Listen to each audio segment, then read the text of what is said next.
কয়েক সপ্তাহের অস্থিতিশীল পরিস্থিতি, সহিংসতা এবং আন্দোলনে বন্ধ হয়ে যায় শিল্প কারখানাগুলো। সোমবার শেখ হাসিনার দেশ ছাড়ার পর ধীরে ধীরে স্বাভাবিক হয়েছে এই পরিস্থিতি। এই অবস্থায় সকাল থেকেই উৎপাদনে ফিরেছে গার্মেন্টস এবং বস্ত্র খাতের কারখানাগুলো। পরিস্থিতি বিবেচনায় শ্রমিকদের সঙ্গে নিয়ে কারখানার সার্বিক নিরাপত্তা নিশ্চিতের অনুরোধ জানিয়েছে বিকেএমএ।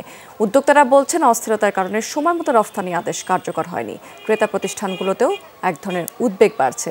ব্যবস্থাপকরা জানিয়েছেন যে ছুটির কারণে যেসব শ্রমিক বাড়ি চলে যায় তারাও ফিরে এসে কাজে যোগ দিয়েছেন।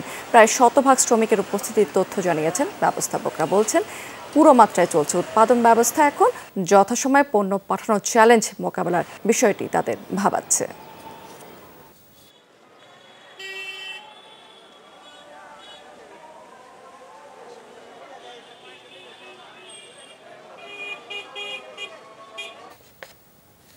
দর্শক, এই শিল্প উৎপাদন পরিস্থিতি জানতে আমরা একটু নারায়ণগঞ্জ ঘুরে আসবো। সেখান থেকে যুক্ত আছেন আমাদের সহকর্মী আমির হোসেন স্মিথ। এখানকার আসলে উৎপাদন পরিস্থিতি জানতে চাই, পাশাপাশি আরেকটি বিষয় জানতে চাই যে পণ্যের শিপমেন্ট সম্পর্কে এখানকার ব্যবস্থাপকরা যারা আছেন তারা কি বলছেন। সেটি যে নারায়ণগঞ্জের বিশিক শিল্প নগরীর প্রায় 350-র উপরে কিন্তু গার্মেন্টস কারখানা এই অঞ্চলে রয়েছে এবং এই অঞ্চলগুলোতে আজকে কিন্তু সকাল থেকে শ্রমিকরা কাজে যোগ দিয়েছেন, উৎপাদনও শুরু হয়েছে।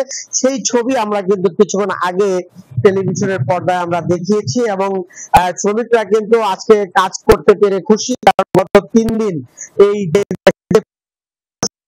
কিন্তু গার্মেন্টস কারখানা ছুটি দেওয়া ছিল। যদিও গতকাল সরকারি আদেশে খোলা ছিল, কিন্তু শ্রমিক উপস্থিতি খুব কম ছিল, যে কারণে কিন্তু গার্মেন্টস মালিক কর্তৃপক্ষ যারা গার্মেন্টস কারখানা খুলেছিলেন তারা কিন্তু আবার সেটি বন্ধ করে দিয়েছিলেন। তবে আজকে সকাল থেকে এখন পর্যন্ত আমাদের কাছে যে খবর আছে বা আমরা যে সরজমিনে ঘুরে দেখেছি, প্রায় 90%-রও বেশি গার্মেন্টস কারখানা কিন্তু খুলেছে।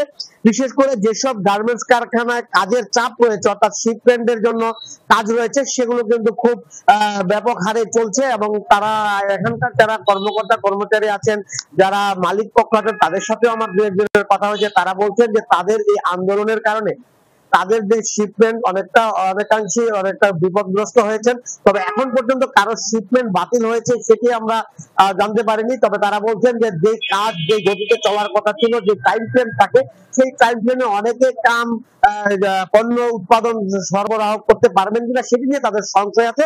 তবে তারা চেষ্টা করছেন যথাসময়ে শিপমেন্ট দেওয়ার জন্য। সর্বোপরি মিলিয়ে যে এই নারায়ণগঞ্জে আপনি জানেন যে নিট শিল্পের একটি ব্যাপক বিস্তৃতি লাভ করেছে। এখানে অলিতে গলিতে বিভিন্ন জায়গায় কিন্তু এই নিট শিল্পের কারখানা রয়েছে। সব কারখানাগুলোতে আজকে উৎপাদন হয়েছে। তবে শ্রমিক মালিকরা কিছুটা আতঙ্কিত আছেন, কারণ একটি দল পরিবর্তন হওয়ার পরে কিন্তু আবার অন্যরা যে এসে এখানে যাতে কোনো রকমের জুলুম অত্যাচার করতে না পারে। বুঝতেই পারছি স্মিথ, কিছুটা বিশৃঙ্খল পরিস্থিতি বিরাজ করছে সেখানে। অনেক ধন্যবাদ আপনাকে।